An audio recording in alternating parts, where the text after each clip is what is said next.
সদস্য মঞ্চে উপস্থিত এবং আমার সামনে সুধীবৃন্দ, সকলকে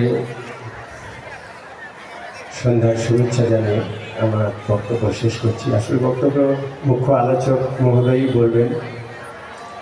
আমরা একুশে পরিষদ থেকে প্রতি বছর এই 7 দিন ব্যাপী বইমেলার শেষ দিনে একজন মুখ্য আলোচক, গুণী ব্যক্তি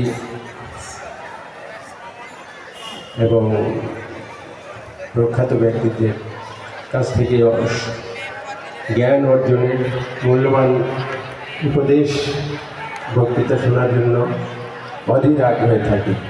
তারই ধারাবাহিকতায় আজকে স্যার উপস্থিত হয়েছেন।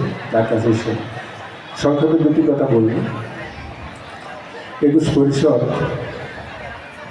আমার কাছে অত্যন্ত